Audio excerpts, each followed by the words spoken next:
Okey, anda sedang mendengar satu lagi episod #NoTapis bersama saya, koresponden Syahidah Sarhid. Hari ini, ini gara-gara yang isu yang sedang viral sangat ni tentang isu poligami. Thanks to kita punya pengarah Samsul Yusof ni, dah kecoh satu Malaysia, bukan kata sampai Malaysia dah ada domino effect pula kat Singapura dengan macam-macam dengan isu poligami ni. Memang satu isu yang sensitif ataupun satu isu yang memang hangat. Kalau keluar je memang semua orang nak bincangkan, nak kasih pendapat. Jadi hari ini di studio Berita Harian saya telah mengundang dua orang pakar untuk membincangkan isu ini dengan lebih teliti daripada sudut agama dan juga daripada sudut undang-undang. Bersama dengan saya pada hari ini ialah pengarah Shukran.com, Ustaz Hidayat Ismail. Apa khabar Ustaz? Baik, Alhamdulillah, sihat. Dan juga bersama dengan kita peguam dan pemilik firma guaman Rohim Nurlila LLP, Encik Rohim Sarwi. Apa khabar Encik Rohim? Baik, Alhamdulillah. Terima kasih mengundang saya. Jadi kita nak terus ke soalan #NoTapis ni. Kasih soalan panas terus. Saya ingin ajukan soalan ni kepada Ustaz Dayat. Ustaz, benarkah ada istilah payung mas ni kat syurga kalau seseorang isteri tu membenarkan suami mereka kahwin dua, Ustaz? Ini kira kalau fakta atau auta dia auta. Dia kira auta lah ni. Tidak ada hadis yang sahih ataupun nas yang sahih menyatakan tentang hal tersebut. Itu mungkin suatu andaian lah yang kurang tepat. Dan perkara itu sebenarnya akan membawa macam satu konflik lah kan kalau kita perhatikan. Dia jadi kalau dalam drama dia kata awak tak nak payung mas ke? Kan persoalan nak buat apa mas tu kat syurga tu. Tapi betul ke tu hadis itu macam apa? Tidak sahih. Tidak sahih langsung sahih, ya, betul. Tapi kenapa digunakan sebagai satu senjata dan sekarang ataupun saya nampak kalau dekat komen-komen nanti kadang-kadang orang cakap tak apa beras laki yang beli, suami yang beli, macam nak menunjukkan kuasa gitu, Ustaz. Itu suami beli, isteri yang masak. Beli tak masak pun buat apa kan. Jadi tengok siapa masak lah. Tapi bila you sebutkan tentang senjata, betul, memang dalam Al-Quran pun mungkin sebahagian lah para suami ni mereka menggunakan ayat untuk diguna pakai sebagai senjata. Sebagai contoh, misalnya dalam surah Nisa ada ayat ketiga, ini selalu kalau bahagian ni lelaki hafal. Apabila Allah SWT sebutkan fankihu ma tabalakum minan nisa mathna wa thulatha wa ruba'. Nikahilah wanita 2, 3 atau 4. Jadi bila sebut kalimat nikahi, ini adalah satu instruction. Jadi dia kata, kan Allah suruh. Jadi wanita kan, isteri tadi, betul juga macam mana aku nak jawab apa dah memang dalam Al-Quran. Tetapi itu sebenarnya pandangan yang tidak tepat. Kerana dalam Al-Quran tidak semua bentuk suruhan adalah maksudnya kena buat. Jadi huraiannya dalam agama mengenai poligami ni secara umumnya apa, Ustaz? Apakah tuntutan dia ataupun adakah sebarang kriteria berpoligami dalam Islam? Baik, yalah kalau kita sebut tentang poligami, perkara yang paling important sekali adalah keadilan. Cuma keadilan itu definisinya luas. Mungkin sebahagian orang melihat daripada sudut saya adil, saya boleh berikan kemewahan sebagai contohnya kan. Tetapi adakah daripada sudut emosi boleh dijaga, kedua-dua pihak boleh adil, kedua-dua pihak daripada sudut orang kata tu macam pendidikan kan, kepada isteri, kepada anak-anak, penjagaan daripada semua sudut tadi boleh dibagi dengan adil ataupun tidak. Itu perlu dijawab banyak persoalan tersebut. Dan kalau saya kira saya pun belumlah tak adalah handle kalau pasangan tu yang bernikah ni poligami tu belum lagi lah setakat ni kan. Okay. Tapi kalau sama juga kalau mereka nak melakukan perkara tersebut, nak berpoligami ni, senang ceritanya ke ROMM tu perlu kena interview dulu. Interview dia panjang lebar tau, Ustaz. Selagi naib kadi Betul. Jadi tiga-tiga inilah, isteri pertama, isteri, suami dan juga bakal isteri tadi yang kedua. Tiga-tiga tu kena interview. Jadi ada satu orang kata tu jalan yang agak rumit. Untuk memastikan, tujuannya lah untuk memastikanlah keadilan dan sama rata tu wujud. Saya nak tanya satu lagi Ustaz, soalan Ustaz. Adakah sebarang keadaan di mana poligami tu boleh jatuh haram tak Ustaz? Dia semua dalam pernikahan ni, in general, pernikahan ni akan ada 5 hukum yang boleh jatuhkan pada pernikahan. Dia boleh jadi biasalah normal yang kita katakan sunnah kan, iaitu ialah pada semua orang secara umum. kerana memang sudah mampu, memang sudah sampai cukup umur dan seumpamanya. Jadi dia jadi kategori sunnah. Ada masa-masa pernikahan tu boleh jadi wajib kerana sebab tertentu. Begitu juga haram, begitu juga makruh, begitu juga harus. Jadi kita melihat poligami ni sebenarnya dia perkara pertama untuk saya cuma kena dengar sampai habis lah kan. Jangan potong sekerat-sekerat. Selalu saya sebut gitu, video kalau saya buat kat masjid ni, jangan potong separuh-separuh. Kan dia potong separuh-separuh, ustaz cakap lain. Noted ustaz. Jadi saya kata yang bila sebut tentang poligami, dia tetap adalah pernikahan. Maksudnya tak ada perbezaan pernikahan 1, pernikahan 2, pernikahan 3, pernikahan 4. Maknanya dia namanya tetap pernikahan. Cuma perbezaannya kali ini adalah anda mengumpulkan lebih daripada seorang isteri. Okey, so itu kita perlu fahami keadilan. Jikalau keadilan tak ada, tak boleh wujud, ataupun atas sebab-sebab tertentu, bahkan lebih parah lagi berlaku penganiayaan, maka perkara tersebut boleh berubah hukum kepada jadi suatu kesalahan, bahkan boleh jatuh haram kerana perkara tersebut. Okey, jelas sekali. Saya nak tanya kepada Cik Rohim. Cik Rohim, kahwin dua ni, apakah dia masih ada satu trend dalam masyarakat kita menurut pandangan you sebagai seorang peguam yang mungkin telah mengendalikan pelbagai kisah sedemikian? Memang di Singapura ni dibenarkanlah poligami, tapi jarang-jarang. Oh, jarang-jarang. Okay. Jadi memang berlaku tapi tak banyaklah. Jadi sebabnya adalah kita ada perundangan. Ada undang-undang yang khusus bila seseorang itu nak mengambil isteri kedua, harus mohon mendapatkan consent, approval daripada ROMM, pejabat nikah. Harus apply, harus mohon. Dan lepas tu tadi dikatakan ada interview, ditemuduga oleh suami, isteri dan bakal. Siapa yang menemuduga ni? Saya rasa registrar of ROMM, dia akan interview lah. Dan selepas interview, dan dia akan menggunakan kriteria-kriteria lah. Ini memang jelas. Di Singapura ni ada undang-undang tentang apakah sebab-sebab, apakah kriteria yang digunakan untuk membolehkan atau menidakkan seorang tu mengambil isteri kedua lah. Okay. Ini tertakluk dalam AMLA lah. Okay. Apa antaranya kalau you boleh kongsikan? Pertama tu adalah ia mesti mampu. Dia mampu dan juga dia mesti bersikap adil. Alright, so these two criteria lah. Kemampuan dan mesti bersikap adil kepada kesemua pihak. Kepada isteri, kepada anak. Jadi kalau kelakauan dia tu tidak adil apabila dengan isteri pertama tu kan, dan mahkamah mungkin tidak akan benarkan awak dah terang-terang tak adil, tak bagi nafkah lah kepada isteri, macam mana saya nak benarkan awak ambil isteri kedua? Okay. Dan kemampuan. Ada yang kes-kes saya baca tu gaji $1,000. Macam mana ada? Right?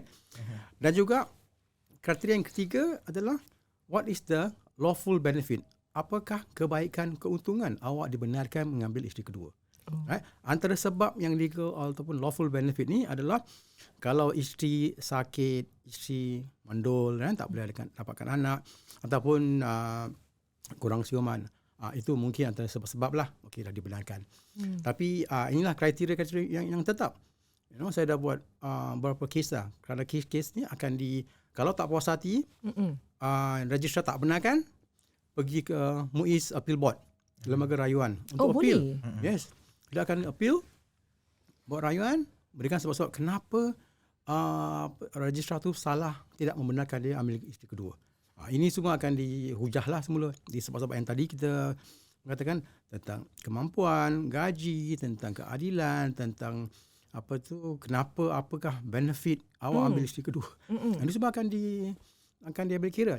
Okay, dan juga consent daripada isteri pertama, kalau tak ada consent pun mahkamah boleh ambil will consider lah all facts untuk membenarkan atau tidak. Walaupun tanpa persetujuan isteri pertama. Walaupun dia mesti beri sebab lah kenapa tak setuju. Right? Kalau dia punya sebab dia kurang munasabah dan okeylah, ada mahkamah boleh ubah. Tapi ini semua akan diambil kira. Okay, kalau isteri tak setuju dengan sendirinya, tak bermakna tak dapat approval lah. So that's not the reason. Apakah yang antara kalau you boleh berikan macam satu senario di mana isteri tu tak bersetuju tetapi tetap dibenarkan untuk si suami tu berkahwin dua? Yalah, kalau isteri tu memang di Singapura ni, right? Isteri ni memang tidak akan memberi persetujuan lah. Siapa yang nak memadukan kan? Tak ada orang, saya rasa lah. Jadi kalau ada sebab-sebab tertentu, mungkin ada disakit, Mungkin dia tak boleh mandul dan saya katakan tadi kan, ini memang tertakluk dalam undang-undang. So, mungkin mahkamah akan ubahlah. Okay. Walaupun awak tak setuju, tapi ada sebab-sebab yang lain untuk membenarkan suami itu mengambil isteri kedua. Ini semua mesti memberikan sebab-sebab yang munasabah yang kuat lah untuk dapatkan kebenaran. Right? Jadi antara sebab yang penting lah apabila seorang suami itu mahu mendapatkan isteri kedua, dia mesti bersedia. Right? Dan isteri pertama tu akan minta cerai. Kerana saya banyak kes-kes yang saya buat di mana dia mesti bersedia lah, you nak minta isteri kedua, you must be prepared. Your wife, will not accept it, okay? Dan mungkin akan minta cerai. Itu memang berlaku, sering berlaku. Dah dapat konsen, mahkamah dah benarkan, pejabat nikah dah benarkan, tapi lepas 1-2 years, okay, tak boleh terima lah hakikatnya kan. Dan perceraian akan berlaku. Jadi itu yang hakikatnya di Singapura lah. Susah. Kerana tidak ada culture, tidak ada yang poligami lah di Singapura. Baik. Satu isteri je di Singapura. Itu dia punya norm lah.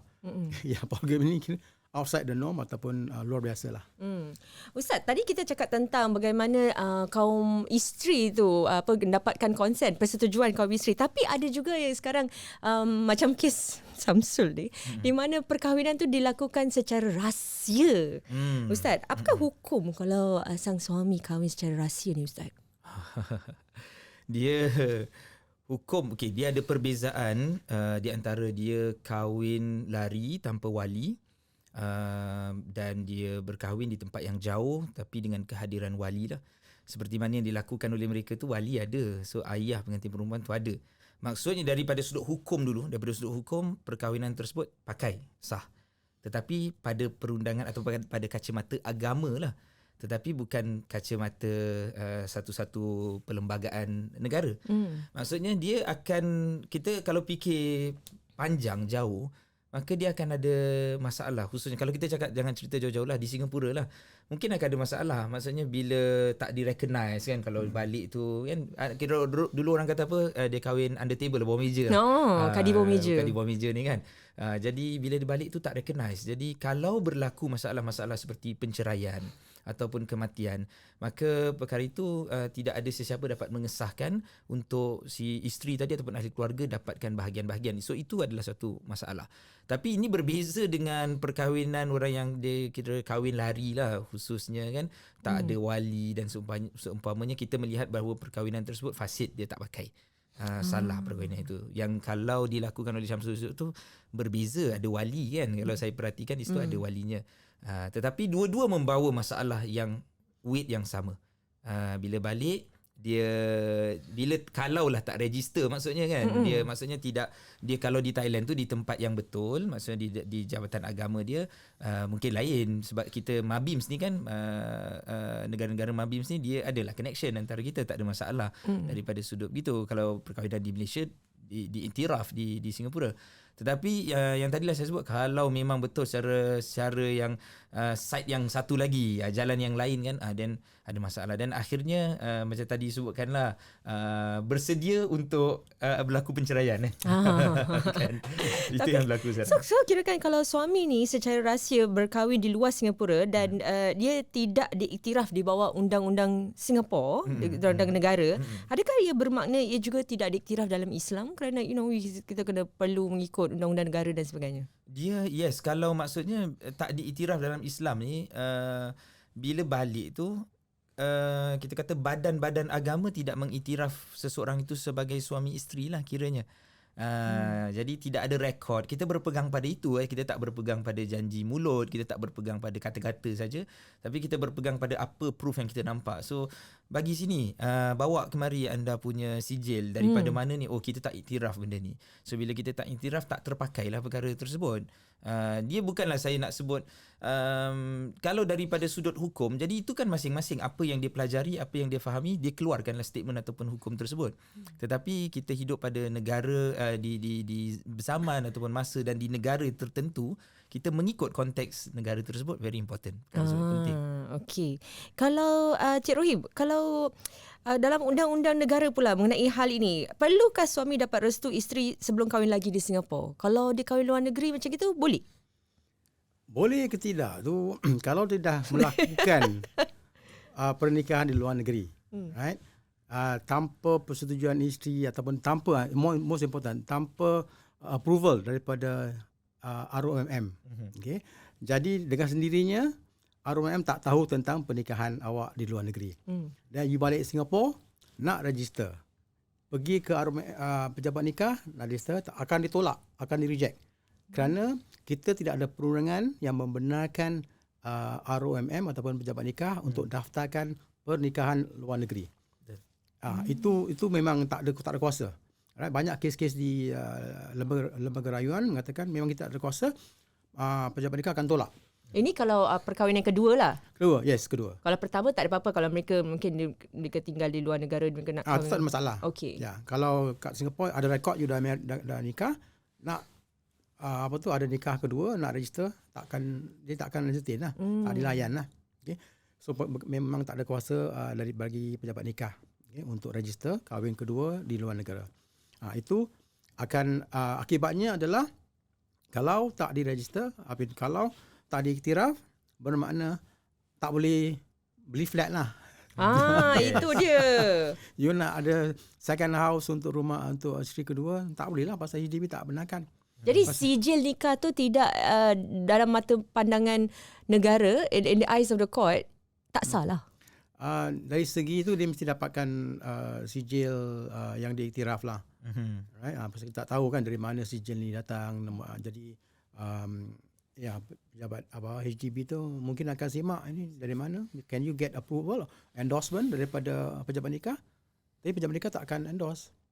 Itu yang membuatkan sukar untuk mendapatkan. Lah. Mungkin ada exception lah. Tapi apa yang saya tahu HDB tidak akan iktiraf lah. Pernah tak you dapat kes-kes yang macam gini di mana sijil nikah itu tidak disahkan, tidak dapat di-endorse, kena get endorsement dan kemudian pasangan ni mungkin mengalami kesukaran untuk mendapatkan rumah dan sebagainya? Memang pernah saya buat. Di mana you punya because you are buying second house.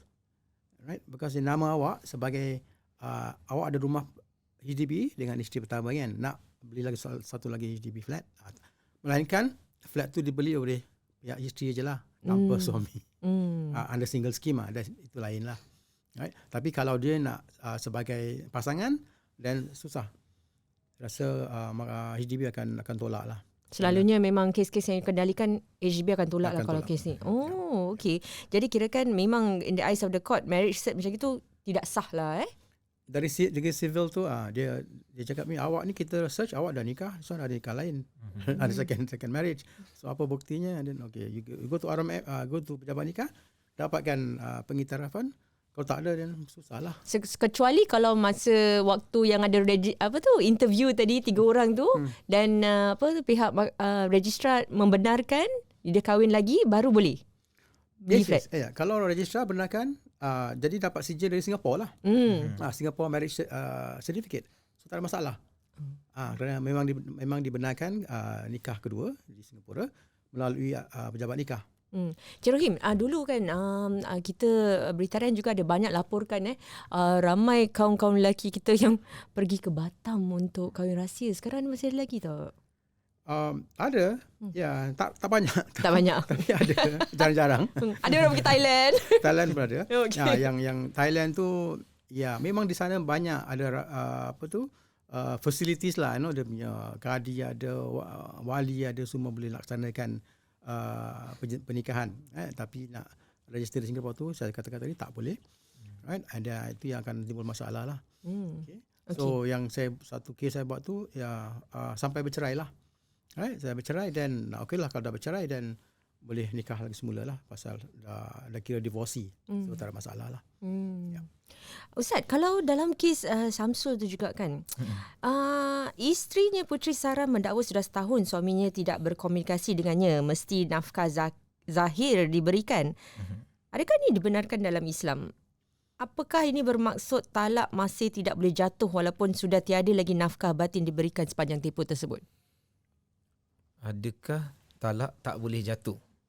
Kalau macam selalunya macam after a certain period di mana nafkah zahir dan batin tidak berikan, automatically is it talak dijatuhkan? Itu kita bercakap tentang lafaz ta'liq yang selalu dibaca ketika setelah selesai ijab qabul pernikahan. Jadi isi kandungan di dalam ta'liq tersebut antaranya adalah dia ingin menjalankan tugas-tugas dan tanggungjawab, dan perkara ini harus berlanjutan, nafkahnya, penjagaannya berlanjutan selama 4 bulan terus menerus lah. Tak boleh 4 bulan terus menerus tak berlaku perkara itu, maka jikalau isteri mengadu, so dalam clause dia tu dia akan sebutkan jikalau isteri mengadu ke mahkamah dan didapati pengaduan itu benar, maka dia boleh dijatuhkan dengan talak 1.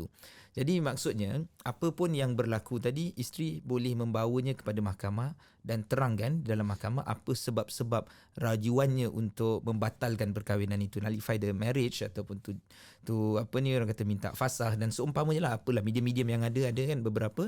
Jadi dia akan lihat minta fasakh tu apa Ustaz kalau boleh itu terangkan? maksudnya minta penceraian, minta cerai.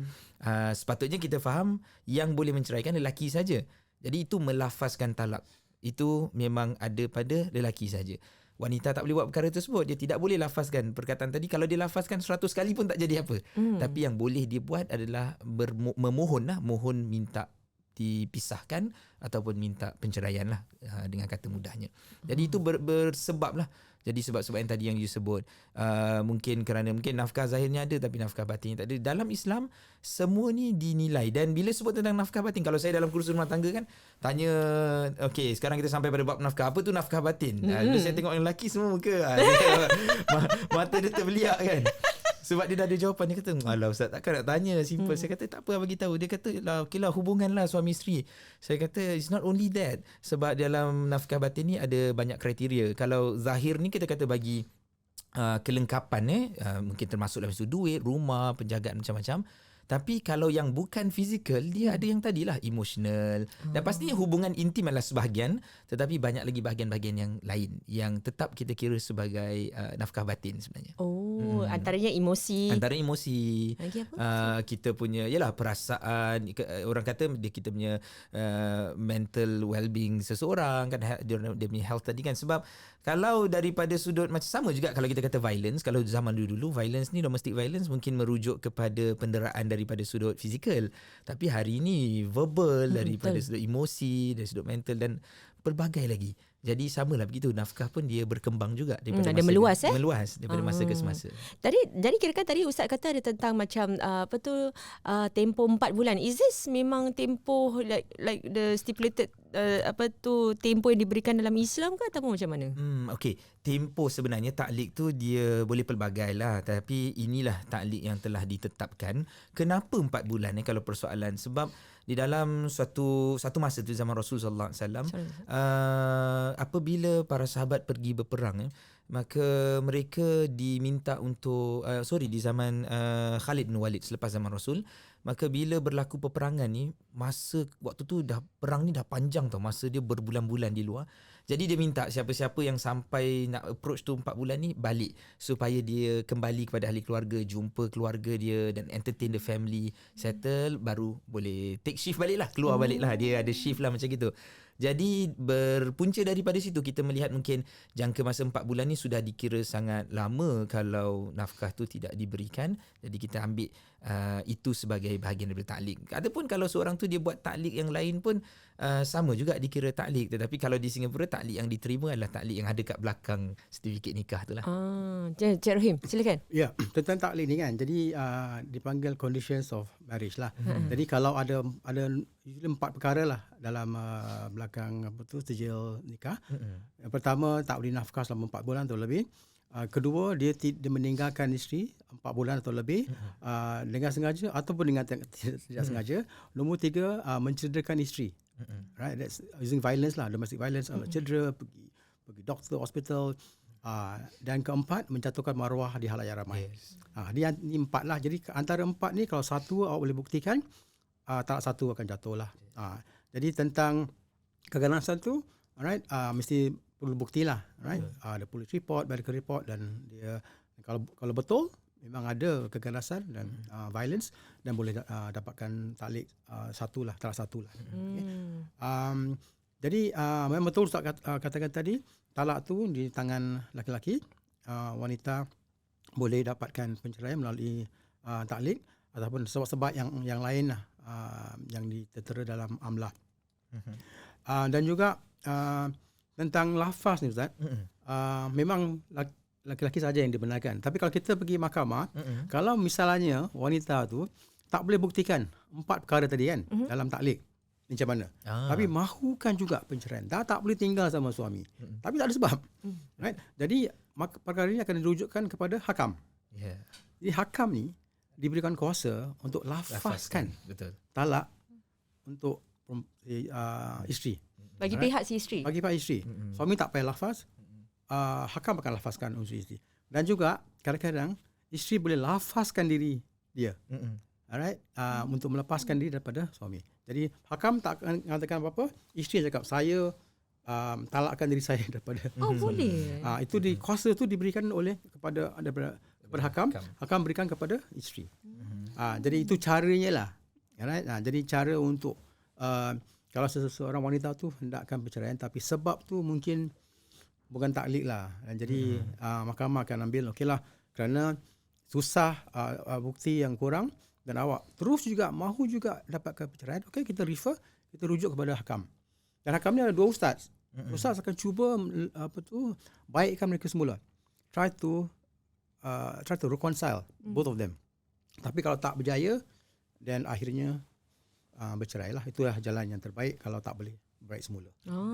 Okey. Tapi Ustaz tadi kalau ada tempoh yang 4 bulan dan sebagainya dan kisah daripada yang tadi Ustaz ceritakan. Tapi kalau macam memang persetujuan antara suami isteri, maybe because of work, jadi mereka berjauhan dan tidak dapat memberikan sebagainya, itu dibenarkan lah, boleh dibolehkan. Yelah, macam tadi kan yang disebutkan kan ada beberapa perkara antara disebabkan maruah, disebabkan tidak terjaga ataupun berlaku penderaan dan seumpamanya kan. Jadi yang tadi bila disebutkan tentang 4 bulan atau lebih, sama ada dia sengaja ataupun tidak sengaja melakukan perkara tersebut, kita faham di situ maksudnya bukan disebabkan satu-satu kerana sebab pekerjaan yang dipersetujui oleh kedua-dua pihak. Perkara pertama sekali, kalau dipersetujui maka dia tidak bawa ke mahkamah lah. Itu perkara nombor 1 kan. Tetapi kalau dibawa juga maknanya perlu datangkan, ketengahkan balik kan. Ini adalah perjanjian yang telah kita sepakati. Apa sebabnya saya tinggalkan. Jadi yang tadi kita katakan sengaja, oleh sebab sengaja, maksudnya memang nak melepas tanggungjawab. Akibat tidak sengaja, ini kategori kalau orang tu hilang sebagai contohnya. Kan? Jadi sampai bila kalau seseorang tu misalnya dia tak dapat dijejak ataupun seumpama, jadi sampai bilakah isteri ini tidak boleh berkahwin lain ataupun masih lagi tetap status isteri orang. Jadi itu antara penyebab utama jugalah untuk kita di mahkamah tu dia ambil, dikonsiderkan, ambil kira semua perkara-perkara yang tadi terkait.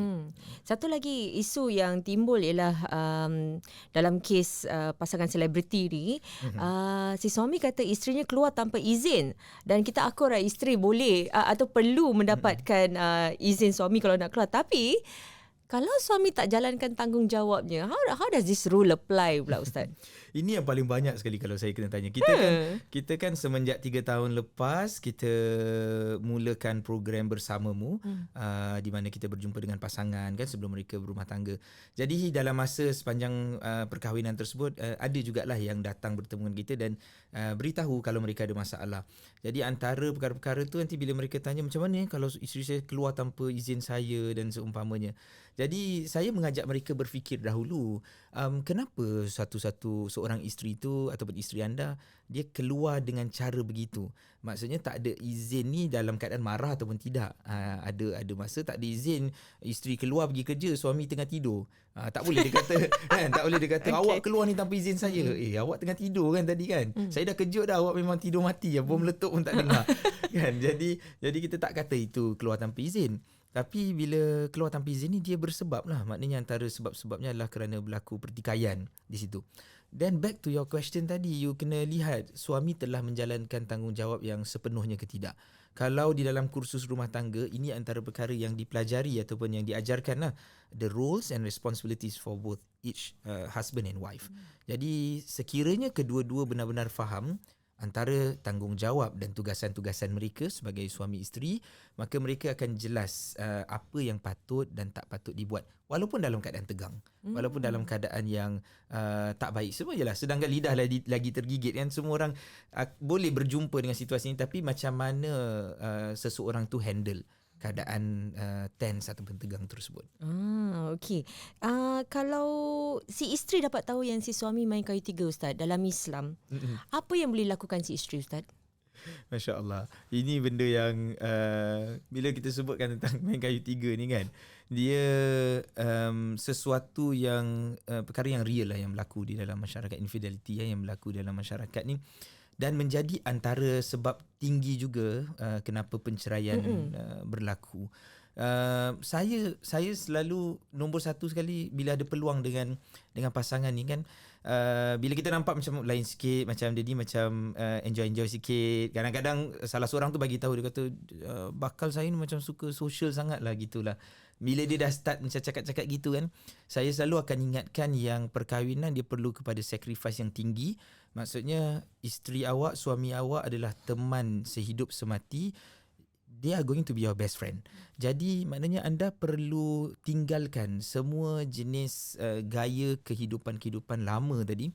Dan kalau dia kata tapi ni kawan saya, selalu dia kata gitu, ini kawan saya. Okay, kawan ni kawan apa? Kawan kerja. Kalau kawan kerja, dia cuma sekadar benda kerja. Jadi di sini pun ada banyak kan pekerja lelaki, perempuan, tetapi kita tak bawa benda tu sampai ke rumah, tak tanya apa khabar Syahidah, sihat, you dah makan ke belum? Dia tak macam gitu. Kan? Dia cuma tanya macam you punya assignment dah buat. Podcast you dah upload belum? Lambatnya lah. Betul. Macam tahu je macam supervisor. Itu baru cara kawan kerja kan. Jadi saya kata benda ni perlu selesaikan. Tapi kalau berlaku juga, antara perkara yang pertama sekali dibuat adalah untuk mencari jalan penyelesaian. Antara yang boleh membantu adalah kaunseling lah, nombor satu sekali. Bersama-sama berusaha untuk cari apakah jalan pertengahan. Sebab kalau bila jalan tu tak ada, macam tadi disebutkan, dia boleh sampai kepada penceraian. Tetapi yang kita mahukan, walaupun dia sampai kepada penceraian, kita nak penceraian tu dalam bentuk yang damage yang paling minimum sekali yang kita boleh capai. Damage paling minimum tu macam mana? Damage yang minimum maknanya dia boleh dia bercerai dan mendapat kata boleh bersepakat pada beberapa perkara lah. Sebab khususnya kalau ada anak-anak, selepas daripada dah settle, okey nak ceraikan, confirm, okey selepas ni kena bincang tentang anak-anak pula. Jadi kalau tak ada kata sepakat tadi, itu yang berebut tu. Kan yang dulu tak kisah pasal anak, tiba-tiba jadi kisah ni. Yang dulu kan balik lambat tak jumpa anak-anak, tiba-tiba 3 anak saya nak. Dia jadi perebutan. Jadi kita nak cuba macam mana apa yang paling baik, kalaupun mereka dah tak boleh bersama lah setelah diajak untuk bincang. Dari segi undang-undang pula macam mana, Cik Rohim? Tadi you ada cakap, you ada sentuh bagaimana wanita tu boleh mendapatkan perceraian tersebut. Tapi mungkin kalau you boleh lagi beri penjelasan, apakah yang boleh seorang wanita lakukan kalau dapat tahu suami ni main kayu tiga? Bukti lah. Yang pertama dah adakan bukti. Dapatkan bukti. Kalau awak nak tengahkan perkara ni kepada mahkamah, jadi ada bukti lah. Itu nombor satu. Yang kedua tu yang saya sering ingatkan, antara sebab-sebab orang bercerai di Singapura ni ada beberapa lah. Pertama, pukul bantai. Nombor 2, penjara. Nombor 3, tak bagi nafkah. Right? Dan keempat, infidelity ataupun curang. Ni dalam masyarakat kita Dalam masyarakat kita. Yang tiga yang saya sebut tadi tu, yang pertama tiga tu, kita boleh solve, kita boleh huraikan daripada counselling. Right? Okay lah, tak ada nafkah, kita boleh advice, cari kerja, nasihatkan. Pukul bantai boleh counselling.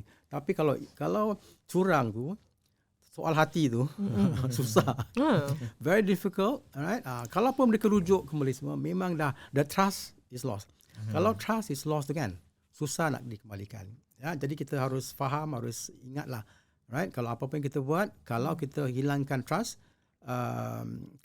daripada isteri, susah kita nak dikembalikan.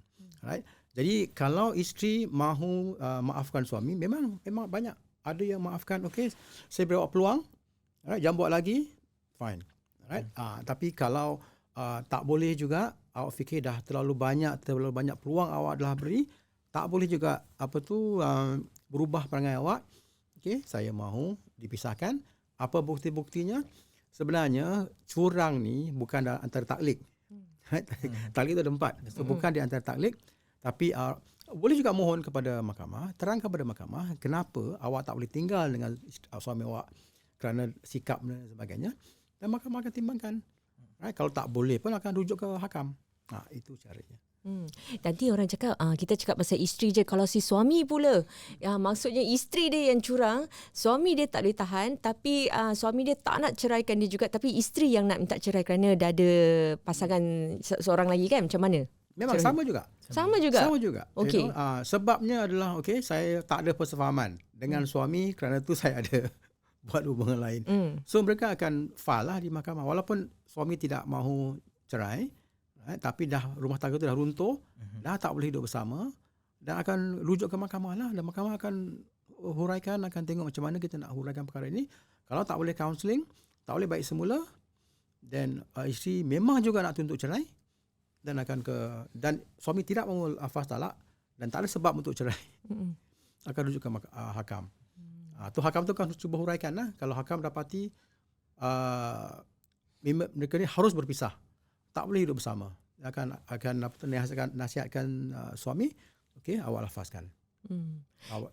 Itu kalau gitu, dah lepas tu mereka kalau nak cerai, okey, gitu dari segi pemberian harta pula tu macam quite clear cut lah, okey, sebab dah cerai, dah tak ada no more relations dan sebagainya. Tapi implikasi kalau orang kahwin lebih dari satu ni, dari segi pemberian harta, kalau misalnya si suami tu meninggal, macam mana tu Encik Rohim? Ya, itu kira bukti lah, right? Bukti kalau dapati both marriages kan memang ada register, memang diiktiraf, pejabat nikah ada rekod di Singapura. Jadi tak masalah, jadi dua memang ada hak sebagai isteri. Right? Jadi akan dibahagikan bahagian mereka mengikut faraid lah. Kerana ada hukum faraid itu, isteri itu diberikan hak sebagai waris kalau ada kematian. So tak ada masalah. Tapi kalau nikah sulit ataupun di luar negara, itu bab bukti. Adakah pernikahan di luar negara tu sah, diiktiraf? Mungkin satu orang akan contest lah, dispute. Dia nikah di mana ni? Mana buktinya? Dia ni sertifikat dari mana? Jadi ini akan jadi perbalahan lah antara keluarga. Isteri pertama dan isteri kedua. Kerana pernikahan tu bukan di Singapura, di luar negara. Itu problem yang akan timbul. Apabila si suami itu meninggal, dan warisnya akan bergaduh lah tentang siapa waris sebenarnya. Kalau dia tidak diiktiraf di Singapura, tetapi misalnya isteri kedua tu still contest nak dapatkan harta suami tadi, macam mana? Adakah ia boleh berhasil ataupun dari segi undang-undang macam mana? Dari segi undang-undang, pihak isteri kedua mesti buktikan lah, yang dia dah bernikah secara sah, dan diiktiraf, dan dia sebagai isteri kedua ada hak. Jadi ini saya katakan soal bukti. Macam mana awak nak yakinkan di sini mahkamah syariah lah yang isu ataupun keluarkan sijil warisan. Siapa yang waris dari segi faraid selepas sang suami itu meninggal dunia. Itu buktilah. Alright? Kalau mereka semua tak ada dispute, tak ada perbalahan, okey, saya terima awak sebagai isteri kedua, bagian awak akan diberilah. Tapi kalau isteri pertama mengatakan saya tak iktiraf, awak buktikan. Kalau pihak isteri yang kedua tu boleh buktikan kepada mahkamah syariah yang jadi dah nikah secara sah, dan isteri kedua hak dia akan diiktiraf lah. Pernah ada macam kes macam itu? Di mana isteri kedua mendapat hak beliau? Kalau dia mesti buktikan lah. Ya. Walaupun dia luar negara dan tidak diiktiraf di Singapura pun boleh juga dapat? Ya, kalau dibuktikan, dia ada dua. Satu secara Islam, satu secara undang-undang sivil lah. Jadi secara Islam tu kalau memang dah isteri sah, right, dan dia ada hak lah. Okey. Kalau daripada pandangan Encik Rohim dalam you mengendalikan kes-kes ni, ada tak? Of course kita tahu selalunya yang menjadi mangsa dalam kes-kes begini macam selalunya anak-anak. Bagaimana kesannya terhadap keluarga kalau berlakunya perkara macam sebegini yang rumit di mana suami kahwin sulit dan sebagainya? Ya, memang pecah belah lah. Anak-anak daripada isteri pertama tu akan boycott lah. Suami akan tak nak bertemu dengan isteri mak tiri dia. Dan di perbalahan ni akan berlanjutan sehingga hari tua kerana tidak mengiktiraf dan hubungan antara bapa dan anak tu rengganglah bertahun-tahun lamanya dan susah nak kembalikan lah hubungan di antara anak dan bapa.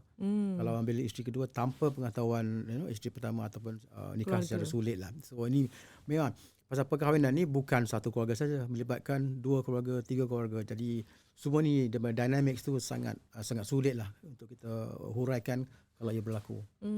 Ustaz, saya nak tahu tentang impact poligami ni juga. Kalau si isteri ni, dia mungkin suami dia dah minta izin, tapi dia tidak meredakan suami dia kahwin. Adakah dia bermakna points si isteri tu berkurangan kerana dia tak kasih, ataupun adakah mungkin isteri ni because the husband nak continue kan, dan dia macam ada what is it called that, macam dia hati ke? Macam dia menggalakkan mungkin zina ke apalah kerana suami dia nak sangat dengan orang ketiga ni tapi dia tak kasih. How does that impact the wife, Ustaz? Saya rasa kalau bila seseorang tu dia macam tadilah disebutkan kan, siapakah wanita yang sanggup untuk dimadukan secara sukarela. Jadi mungkin itu perkara pertama sekali yang akan berlaku. Dia tak izinkan dan suami pula akan ketengahkan kan, ni jenis yang bagi tahu lah, yang tak lari-lari lah. Bagi tahu yang saya saya mampu, saya begini, saya begitu dan seumpamanya. Jadi sebab itu bila kita sebutkan kalau berjalan dengan cara yang betul, maka kita akan bawa perkara tersebut untuk ditemuduga, dan daripada temuduga tadi kita akan lebih memahami apakah sebab, apa keperluan, apa manfaat dan apa juga mungkin kekurangan mudarat yang boleh berlaku pada perkahwinan tersebut. Dan kita mengharapkan akhirnya registrar ataupun pejabat pernikahan sendiri yang akan tentukan maknanya lulus ataupun tak lulus.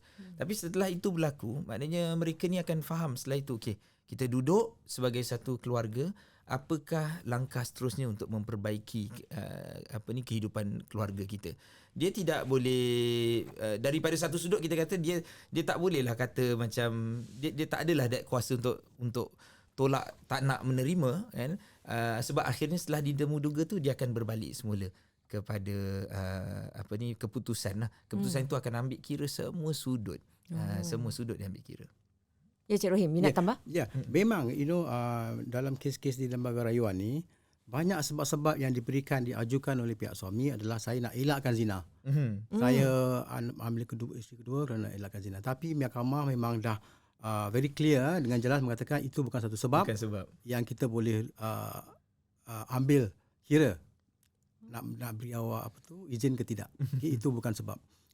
Ada satu kes lagi mengatakan saya tertarik dengan perempuan ini, saya mau nikah dengan dia. Itu pun bukan sebab. Oh, okey.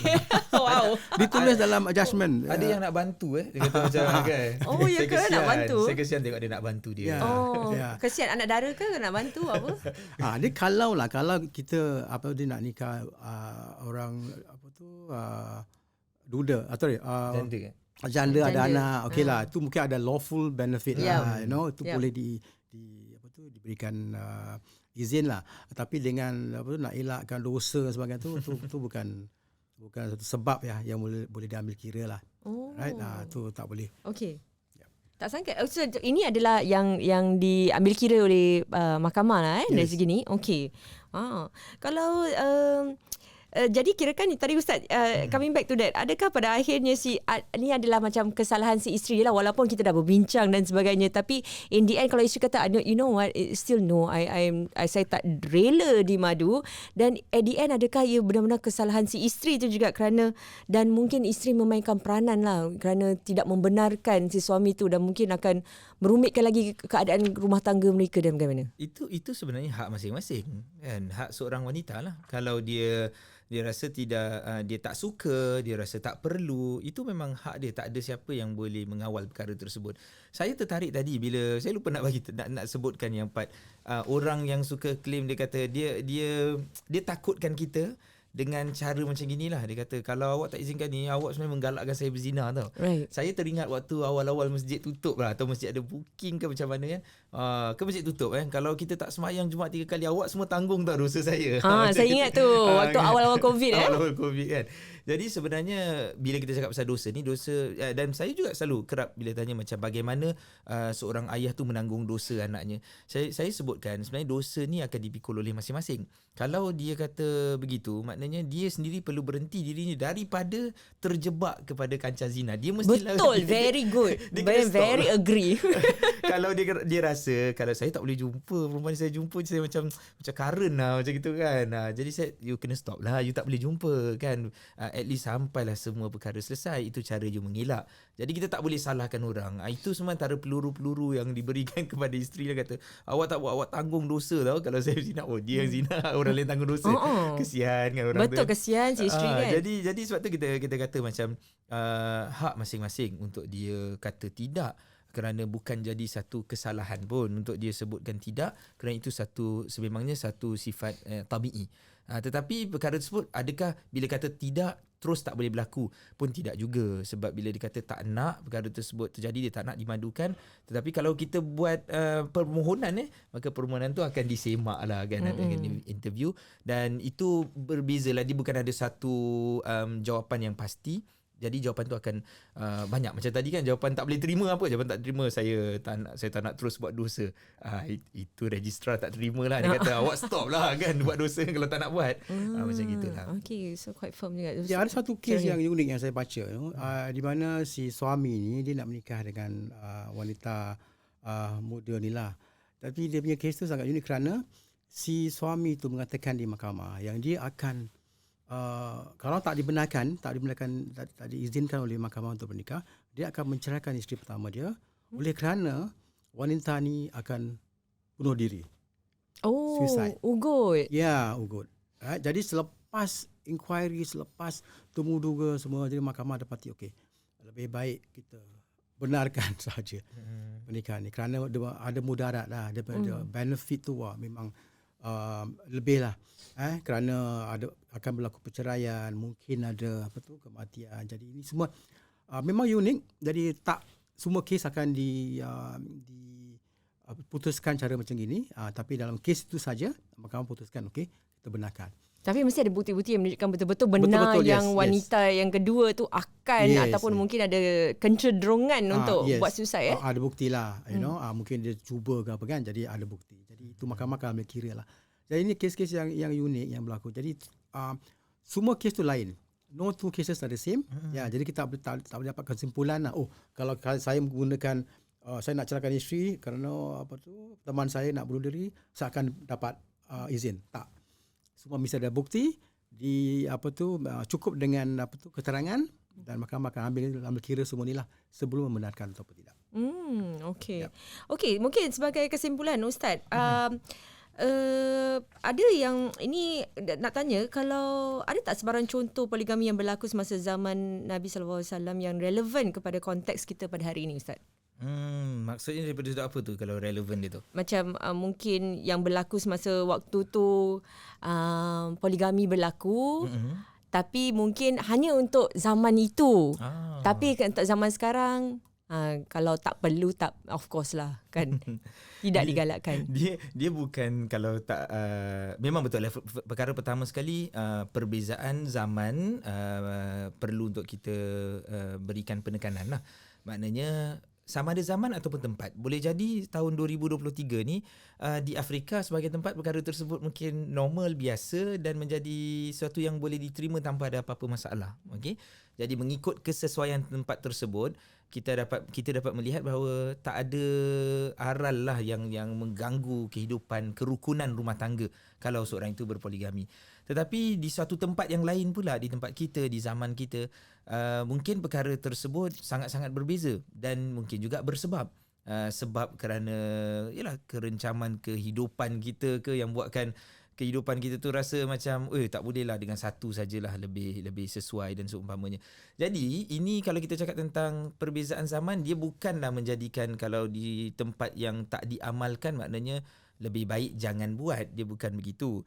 pada saya dia bukan lebih baik jangan buat. Kita kena faham yang poligami tu bukan satu tuntutan. Bila tadi awal saya sebutkan di dalam surah An-Nisa, ramai suami akan quote, dia kata tengok Allah suruh ni, sunnah tau untuk kahwin 2, 3, 4. Dalam drama selalu sebut gitulah. Sebenarnya dia bukan satu sunnah untuk kahwin 2, 3, 4. Dia satu keizinan saja. Dan sunnah perkahwinan adalah secara general. Kalau dia kahwin satu pun namanya satu sunnah. Perkahwinan kedua is perkahwinan. Jadi perkahwinan tu sudah sendirinya bernama dikira sebagai satu sunnah. Tapi dia bukanlah suatu yang kita dipaksa atau diminta untuk usaha dapatkan. Kita tak pernah disuruh atau diminta seorang suami, cubalah carilah 2, 3, 4 isteri. Nescaya darjat awak lebih baik, lebih tinggi, atau you even a better Muslim daripada lelaki yang lain. Tidak, dia tak dikira daripada sudut itu. So saya kira dia bukan kalau tak perlu tak payah buat. Tetapi buat apa kita nak main dengan api kan? Itulah betul. dia, kan? Jadi kita fikirkan sebaik-baiknya. Yang kalau cara yang terbaik ni saya ingat ginilah. Seseorang yang nak buat sesuatu, dia mesti akan ambil kira apa sebab dan apa kesan. Untuk semua pihak, bukan hanya untuk diri dia. Sebab saya suka je, okey, suka, tapi kemudian apa efek-efek yang lain yang boleh bagi nilai tambah pada keseluruhan ahli keluarga. Ada, bukan tak ada contoh-contoh yang saya sendiri kenal. Ada contoh-contoh orang yang mungkin berkahwin lebih daripada seorang dan hidupnya okey, secara umum kita nampak damai. Mungkin ada beberapa practices yang telah mereka laksanakan lebih awal supaya kerukunan terjaga untuk even kedua-dua isteri. Cherry nak tambah? No. Okey, saya nak tanya Ustaz, ada perspektif dalam agama kalau anda mempunyai ilmu dalam agama tu, seperti golongan ustaz-ustaz, mereka lebih mampu dan lebih adil untuk berpoligami. Apa pandangan Ustaz? Soalan yang baik. Pendek cerita, kalau dia seorang ustaz, dia lebih layak berpoligami. Begitu. Saya kira tidak. Saya kira yang paling perkara pertama sekali yang kita kedepankan dahulu adalah kemampuan secara fizikal dulu. Maksudnya inilah yang kita kata tadi, ikut tempat mana kita tinggal.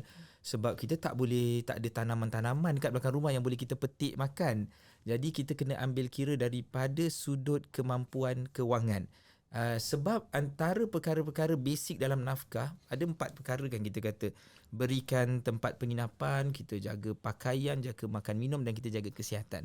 So perkara-perkara ni yang mungkin kalau paling besar ni daripada sudut shelter, daripada sudut memastikan dia ada tempat tinggal yang sesuai, itu kita kena ambil kira dulu. So itu kalau saya nak kira yang itu mungkin agaknya mungkin golongan asatidzah bukan termasuk dalam situ kalau ikut tangga gaji lah.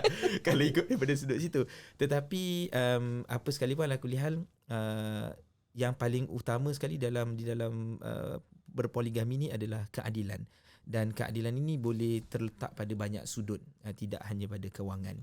Jadi orang biasa pun tidak menjadi masalah. Bukan tak jadi masalah untuk berpoligami, maksudnya dia pun sesuai juga untuk berpoligami, bukan hanya sebab kerana dia tidak mendapat pendidikan yang lebih advance, tidak. Asas itu paling utama. Okey, dan last kali Ustaz, soalan #notapis. Kalau ada seorang lelaki datang ke Ustaz, saya nak kahwin lagi lah. Dan don't worry Ustaz, saya boleh kasih penginapan, tadi Ustaz kata penginapan, tempat tinggal, pakaian, semua saya boleh lengkap lah. Agaknya nasihat spontan yang Ustaz boleh berikan. Nasihat spontan saya mesti tai chi punya. Saya mesti cakap you go RUMM lah, check over there. Tapi memang hakikat sebenar saya tak boleh buat apa-apa. Saya sendiri tidak boleh bagi kata putus pada apa-apa. Saya akan mereka, okay, kalau itu niat baik anda, yalah, by all means you file lah you do your registration under nak poligami, dan kita lihat daripada situ. It's all about that. Buat yang penting laksanakan langkah yang betul, bukan lari pergi tempat lain. Kita tak nak yang main lari ni lah. Kalau lari ni nanti masa hadapan mungkin bawa kepada masalah lebih besar. Okey, Cherry, kata-kata akhir kalau you nak cakap sebagai seorang peguam, kalau you nak lihat banyak sekali kes macam gini. Ya, jadi 3 perkara, alright, kemampuan, keadilan, dan apakah kebaikan. You ambil isteri kedua, what is the benefit? Right? Kalau setakat nak huri-huri dengan isteri kedua tu, tak boleh lah. Right? Dan memang ada orang jumpa saya, dia nak appeal daripada pejabat nikah.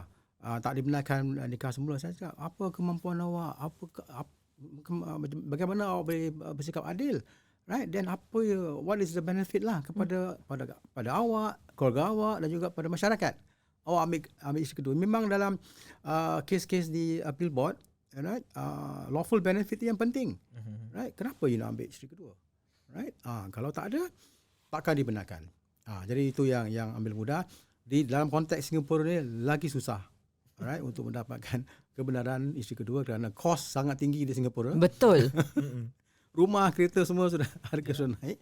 Susah. Keadilan pun, alright, susah. Kalau awak tak bersikap adil dengan isteri pertama, macam mana awak nak sikap adil dengan isteri kedua?